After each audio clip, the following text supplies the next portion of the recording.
going to be my talk. It's on the origins of Go strategies in classical Chinese grammar, and which we could also say, why are the Chinese predisposed to Go and we're predisposed to chess? So I've worked on the history of Go for about 30 years now, and it's somebody coming from the East and studying everything that chess got involved in. And the results are in the Bob High Library at usgo.org, the AGA site. And I've done 4 books, including Go, More Than a Game, which is about a third history. It's sort of a condensation of the stuff in the Bob High Library. Some of the stuff I think I've broken new ground. Among other original observations, including some observations on Tibet, the first thing I got into was what the heck Han scholars did to the Yao myths, which led to 2,000 years of misunderstanding about their meaning. This was a structural anthropology approach to the Yao myths and the Han writers, and nobody had done that before. And I also established that the early Confucian writings came between about 313 BC to 260 BC. These are the mentions of Go about Confucius, and the popular thing is that, oh, the Confucians didn't think much about Go. It's not the case. My work was based on the dates of passages by E. Bruce Brooks in the original Analects, which is Columbia University, 1998. And there's been some arguments about his dating, except that there's been no arguments about the dating where these Go passages appear. So rather than thinking little of the game, if the context and age is looked at, they are used like we might use the game of checkers to illustrate their evolving ideas about filial piety. You've got filial piety walking all the way through those 4 passages, if you really look at what they're saying. And they're just using Go as, like we would say, oh, this is like checkers, it's, there are controversies about other dates, but as I said, there's nothing about those dates, which means that Go does not go back to 500 BC the way a lot of people think, because they think that Confucius wrote it in 547 or whatever BC. And then it starts to make sense of the progression of a game from a simple game that everybody kind of knew about, and so nobody describes it. It's the same as the Greek games that I was talking about yesterday. It was just something that people did. And that's the period that runs through the Confucius period. The period of Sun Tzu and the art of war and all of those Taoist strategies, which were applied later to the Go board, they never mentioned Go. Why? Because there was no reason. Like when you're playing 9x9, you're using tactics, you're not using strategy. And I learned Go without any teacher, and it took me 15 years before I finally found somebody who could say that, well, this stone here is going to influence that stone there. Before, I was just chasing groups and having fun. I had no idea that there was a deeper science to this game. And so anyway, so we'll go into it later on, but there was a period of warfare, and finally peace descended with the Han Dynasty, and that's the period when Go took off, in terms of being, one of the 4 arts and this kind of elevated feeling that we have about the game. So anyway, this present talk is about why Westerners play chess and the Chinese play Go. This is the end of a process that began long ago with the differences of language of the early Greeks and early Chinese. In particular, the constructions and freedoms of their adopted languages and their awareness or unawareness of abstract nouns shaped their thinking about conflict strategies long before any of these games existed. In other words, it shaped their whole worldview.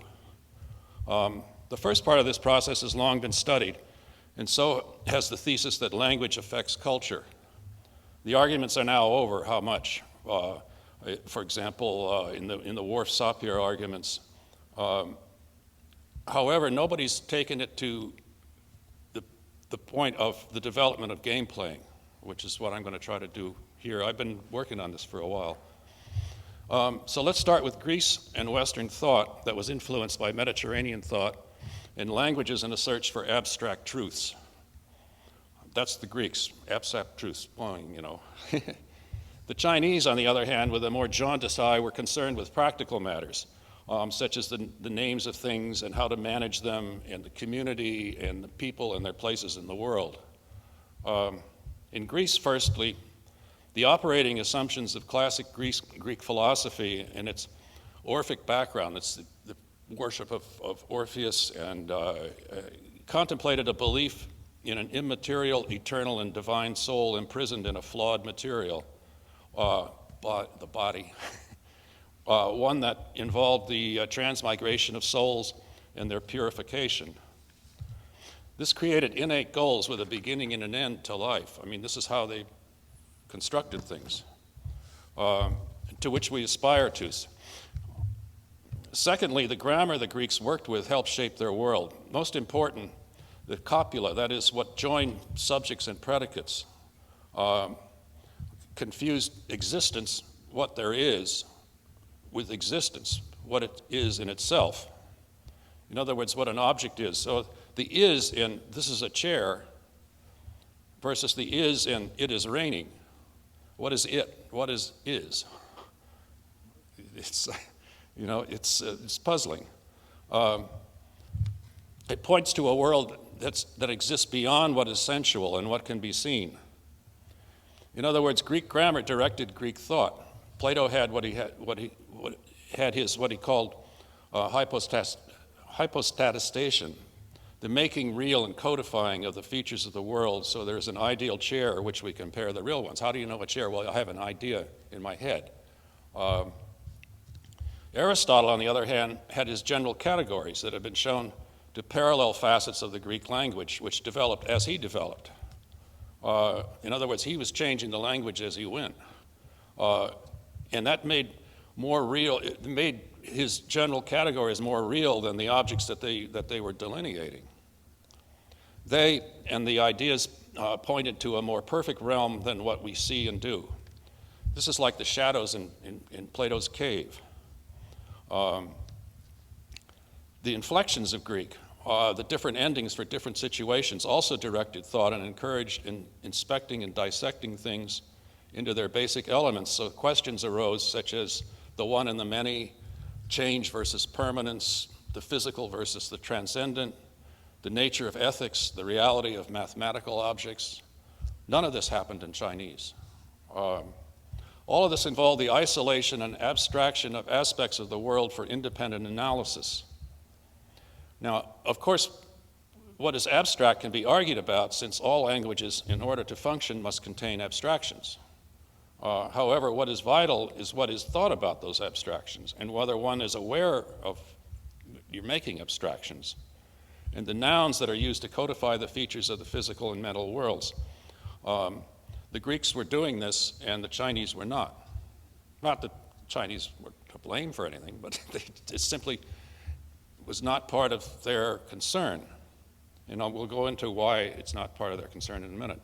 Ultimately, this led over the centuries and the various languages that Greek thought passed through, Latin, Arabic, and the Romance languages, to the ideas about God and the beginning and end of time and our whole kind of cosmological outlook. Time had a direction, a beginning and an end. It was like there were points on the line of time, and history moved forward without repeating itself. So this is like in our blood, our brain blood.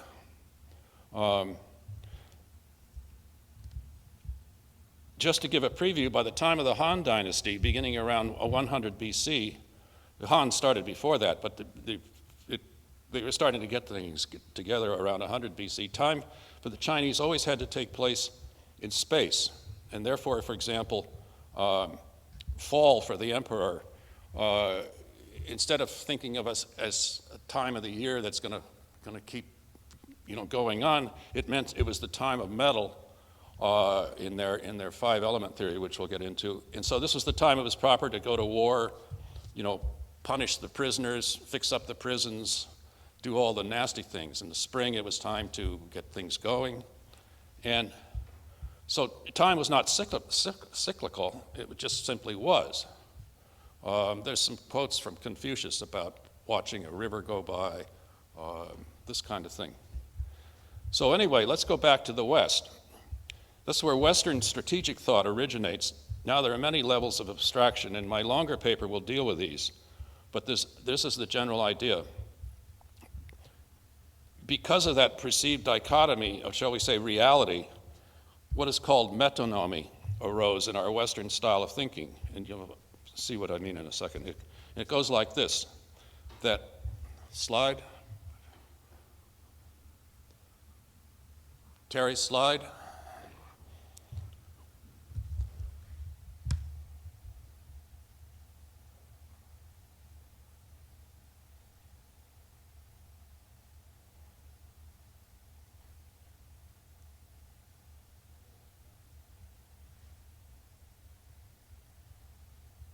Okay, over here. We think of this as, it's called, they have some fancy words for this. Oh. We tend to think of day versus night. There's day and there's night. And we think of light and darkness as two different things, completely independent of each other. Knowledge and ignorance, good and evil we end up with. We have this split. They're in conflict. On the other hand, in China, there were different words for existence and essence. They had, in other words, the Greeks only had one word for that, so they got it all confused with this level here, what's here and what's up there, what the true meaning is and what the meaning is like this is a podium. But their idea of essence was far different from that of the West. For example, there's a big difference between saying the ox is blue and the ox has blue, which is the closest that Chinese came to the Greek idea of essence. And there's several other quasi-Platonic Chinese words that convey somewhat the same feeling, and they might have progressed further along these lines it was basically the Mohists who were involved in this kind of thinking. And they sort of, as they said, lost their funding. They kind of ran out of gas and disappeared. So this progress stopped of thinking about language. In other words, the Chinese were opaque to these kind of verbal explorations, perhaps with the exception of the sophists, who are sort of in their own category. For example, a white horse is not a horse. Gunsen Long proved that a white horse is not a horse because of these sophisticated parts of the language which were a little beyond what everybody else was thinking, so they were just sort of shoved aside. In other words, the way the Chinese language is set up, Chan Hansen called it the mass noun thesis. One doesn't have discrete things per se.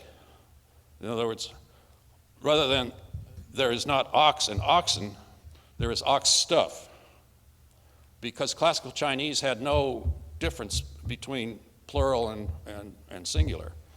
So you say ox and, ox, and classical, and this ox stuff was part of the universe, as there were many other parts. And the Greeks and in us, because our languages are inflected with our changing endings, because we built in these distinctions of singular and plural and past and present in our language, more will be mentioned later, we tend to think of the universe as being built up from individual parts. That's us. And we're tempted to examine every little thing, right? In any case, the Chinese, and this is the most important point being made, without an outside standard to apply universal statements about things like that, the Chinese developed Yin-Yang Theory to explain their world. What did this mean? Without a, shall we say, grounding essence, that is what something really is, between name and object, the only way to perceive and take account of reality was to ask what its opposite was. How do you define ignorance and knowledge if you don't know about ignorance? It's hard, right? And then we must ask, where does one start and the other end? Slide.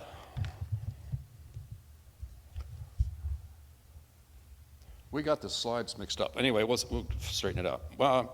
So the Chinese, then the next question becomes like, say with day and night, when does day begin and when does night end?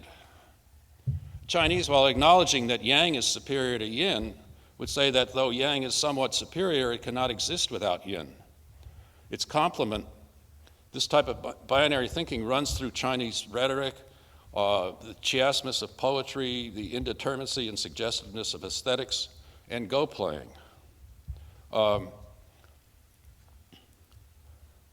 And the thing about it is these sides are continually changing. Well, let's go back to that other one, Terry. So you get yin and yang, but it's constantly changing.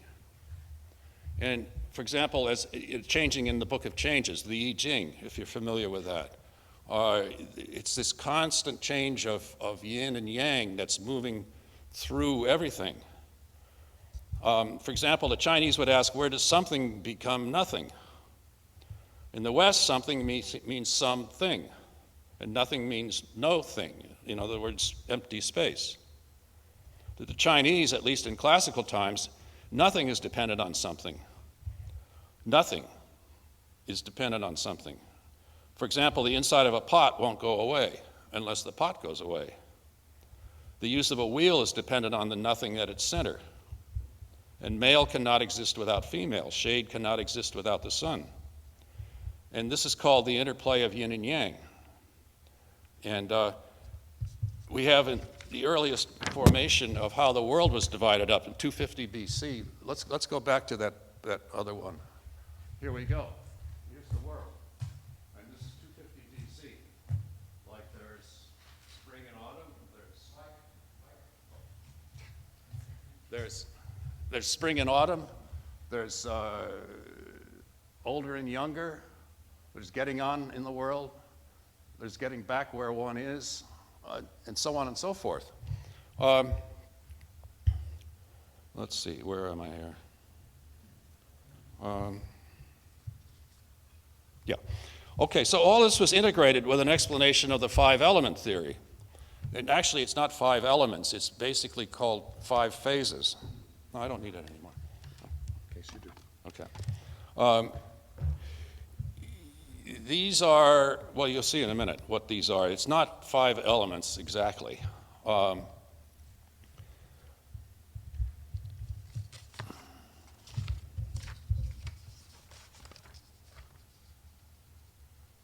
Something is missing. Oh boy.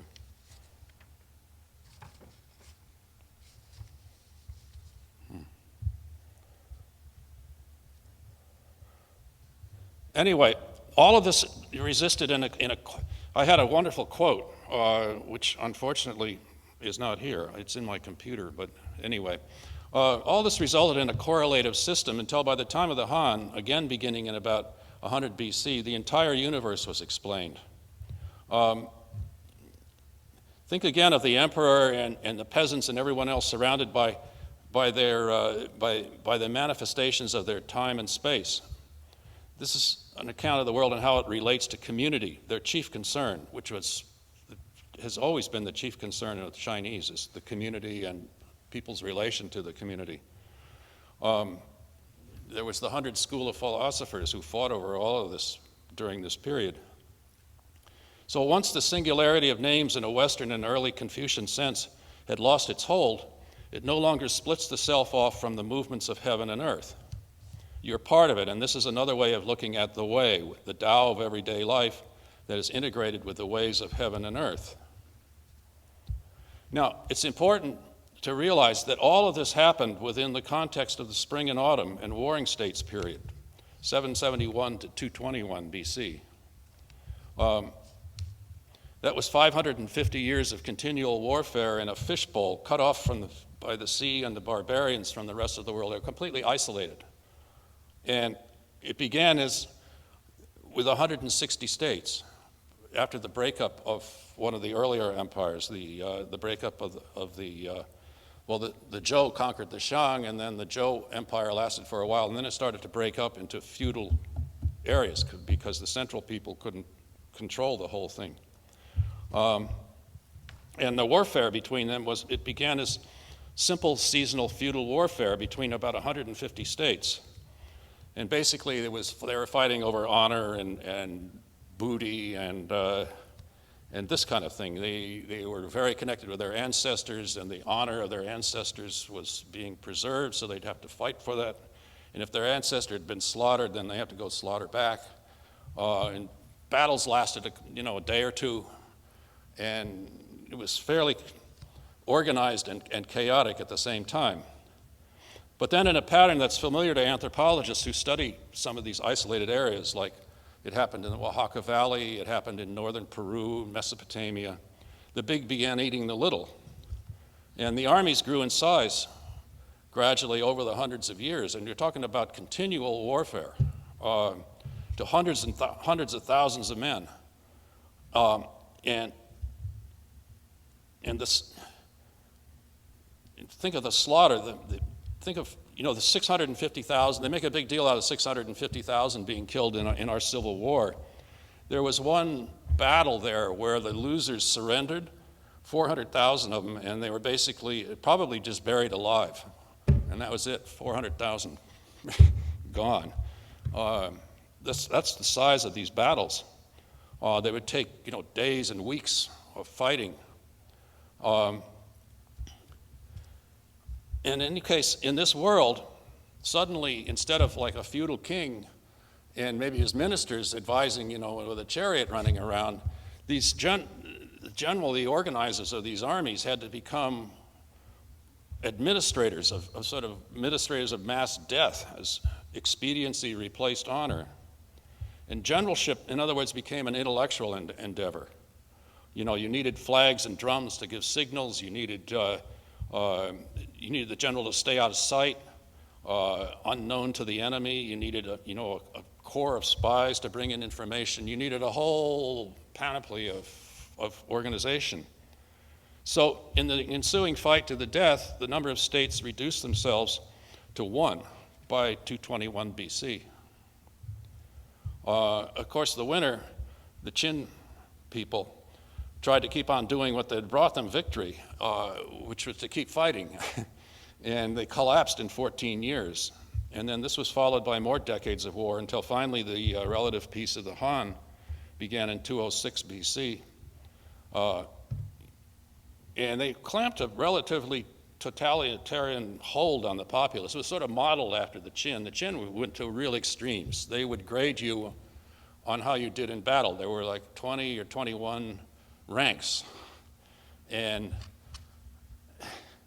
you either kill or you were off to work on the Great Wall or something like this. It was something. And then the whole society was organized into groups of 5 and 25 and so on and so forth. And everybody's keeping an eye on everybody else. And you had a whole system of collective punishments where if one of those 5 did something wrong and you knew about it, that's the end of all of the 5 and all of their family, and they're sold into slavery. And it's a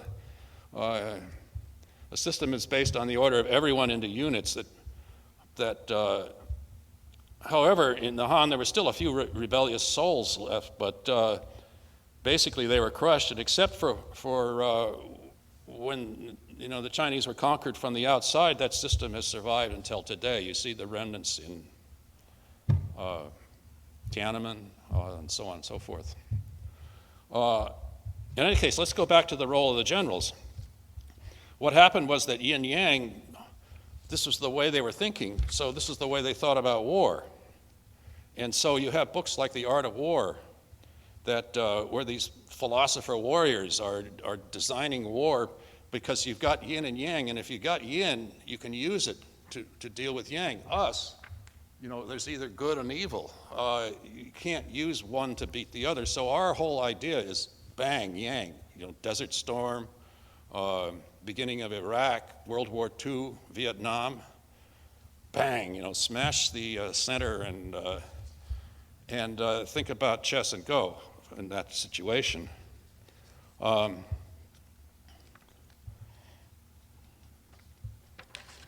So basically, this system became a practical philosophy about how to run things, what they call a praxeology. And Confucius was used by the Han and succeeding dynasties to kind of bury this way of thinking, but it survived in the way folk operated, folk tales, theater, this way of getting what you wanted, with the least amount of effort,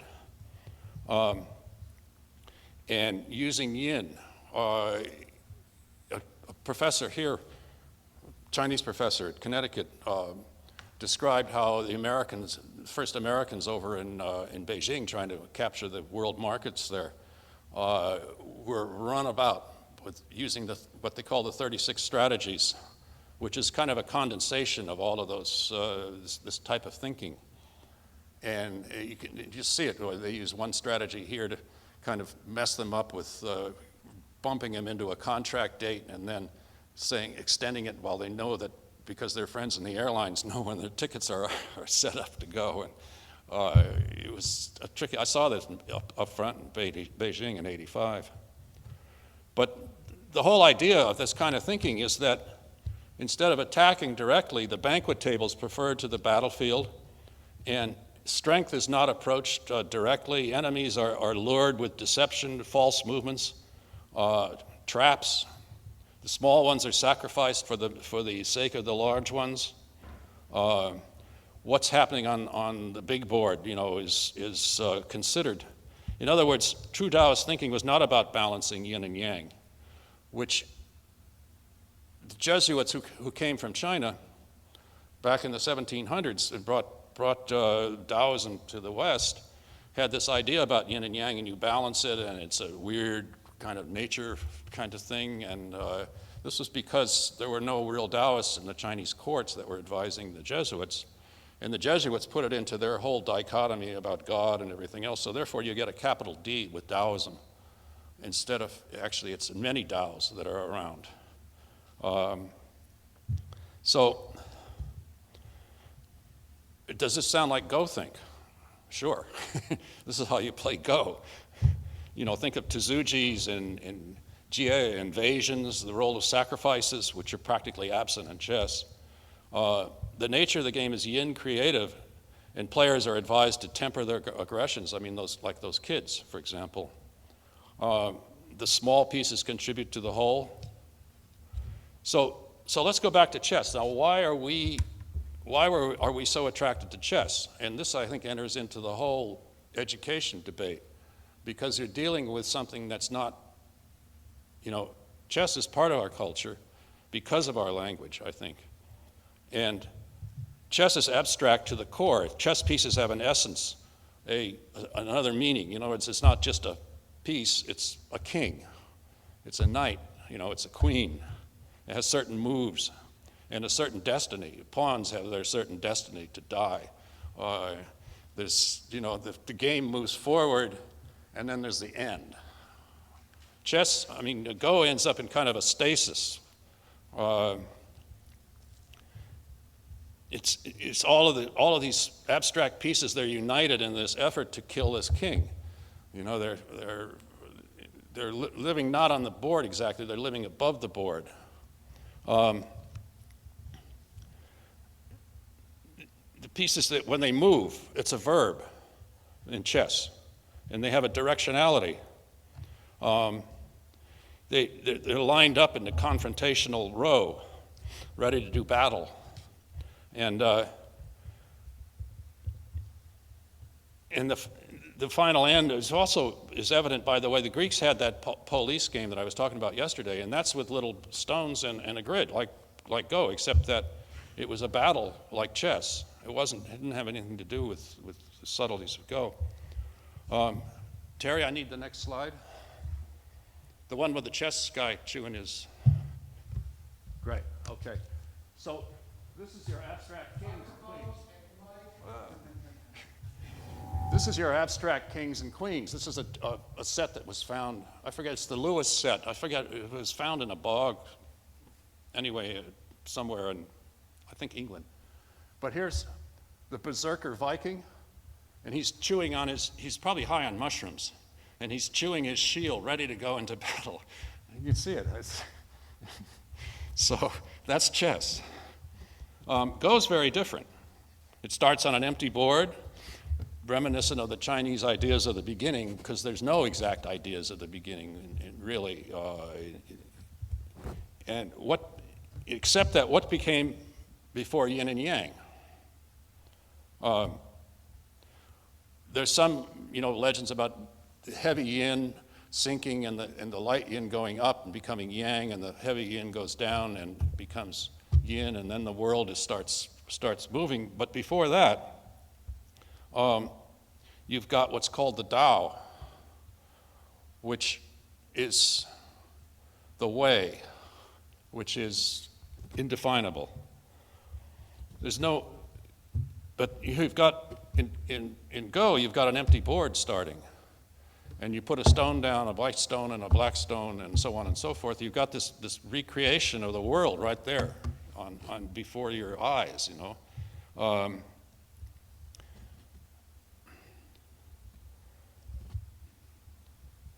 But anyway, in the beginning, there's this sort of undifferentiated Tao. And then perhaps there's a reason that the Chinese eventually ended up starting with 2 white and 2 black stones in the corner, but maybe this was an indication of that beginning of yin and yang. I'm not sure about that, but I'm just, it was a thought that occurred to me. And in Go, the universe steps into view as the stones are placed on the board, just as they wrote their language. You have this association with their language and Go, because the meaning is in the syntax. The meaning isn't in the individual pieces. There's no singular or plural nouns. There's no definite articles to separate things from each other. There's no clear demarcations between verbs, adjectives, and nouns. There's no sentences to mark linguistic boundaries. There's no paragraphs to lead from beginning to end. And the move placements of individual Go stones, as they become groups, it's almost like a verb becoming a noun, in a way. You can think about it that way. The one becoming the many, thus ignoring the primary Greek dichotomies of chess. And eventually the some things, the groups, are going to need the nothings, the I's, to survive. And all of this, moreover, was played on a grid. The grid goes all the way through Chinese thinking. Grids were applied to order everything from feudal farming patterns to cities to the universe, to the continents. They had a whole system of continents that were basically almost like a Go board. There were islands and in between was sea, but it was spread out like I think there were 81 continents. Was that with Zhou Yan? I think it was 81 continents. Anyway, and all of this you add to the idea that the chi energy, that's like we're all living in this energy that gets pushed around, but it surrounds us. And on the Go board, it's considered to be running up and down the lines of the board. And then you put your stones down and you're blocking it, you're forcing it this way or forcing it that way. And so, again, why didn't the Taoist thinkers think about Go? I mean, it fits right into their whole system. And again, I think it's because the game was just too primitive then.